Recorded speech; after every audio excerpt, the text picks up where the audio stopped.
Hi, Jane. How are Hi, you? great to talk to you. So with this season, I keep saying it, but it's fine. It was not. I'm not the biggest Golden Age fan, but I am a fan of the '60s and '70s. So season two was just like musicals I know and love, and was picking up on every single scene.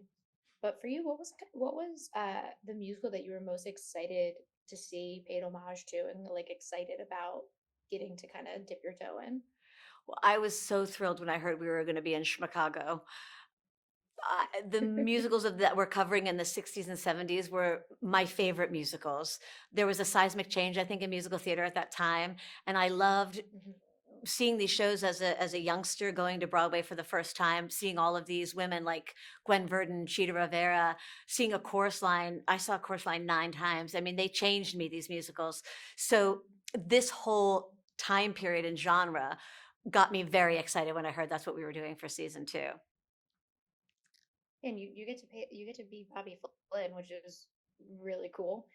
Like I loved that. Like I was just like, oh, that's I know, I amazing. love I it love it. too. That's I really love it too, and cool. I love how much is in it. Like I'm Billy Flynn, but I'm Bobby, which is Billy, yes, right, which yes. is a nod to Company that was just on Broadway where they had a female play the role of Bobby. Uh-huh. So there's Cinco's so smart and knows musical theater to such depths that if you don't know or love musical theater, you're going to love this show. But if you do know musical theater, you're going to get it on a whole nother level. Yeah, and I think it's fun to just pick up on all of the different references that are throughout this season, especially because just when you're like, oh, like that's this, another musical is thrown on top of it. Yeah. But it does make me really excited for I want more seasons. I want to see all the different decades that we can get to go to and like genres of musical theater and how it's changed throughout the years. What is a musical that you really do hope if slash when the show continues, you that it tackles? And what would you love to see them try and bring into it? Oh, well, just because there's a few benchmark musicals that I think changed me and my love of musical theater as we progress through the decades. I would say Rent was a big one. Spring Awakening was Mhm. one I loved. My Hamilton. favorite. These are the ones that, after being in this business for so long, I went back and bought the cast album and played it over and over again because I felt they made real marks in musical theater and really affected me. I love those. I hope we get to those at some point if we can. Yeah, yeah. I said to Aaron Dove, you could do an entire season just based on the Rock musical and how it kind of changed from Rent and changed the face of musical theater. Yeah, Um, yeah.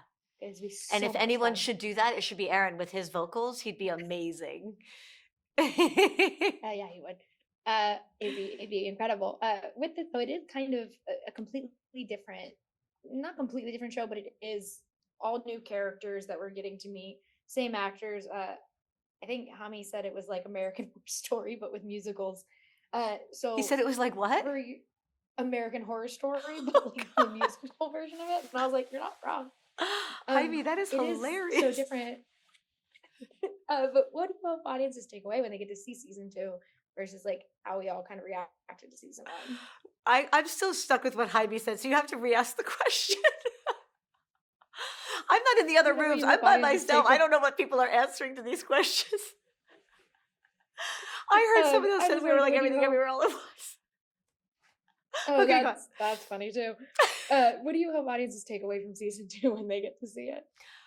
Oh, okay. I hope people take away a love for the musicals of those decades.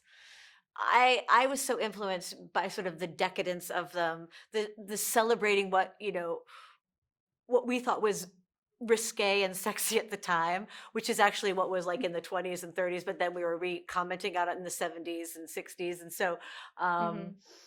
uh, I guess I hope people take away the love of musical theater that we all have making it. We hope that you take it away by watching it and enjoying it at home. Yeah, I love it so much. I told everyone else, I'll tell you too, real quick. My shower song as a kid was "Corner of the Sky" from Pippin. So like, I had time in my life watching this season because I was like, Oh, "There's it's Pippin's in here too." I know. But thank So you so much for great. talking with me. Oh, thank you. And It's I such can't a wait for when we get pleasure. to see season two. I love it so much. Oh, thank you. You're so sweet. Thank you so much. Bye. Have a great one. Bye.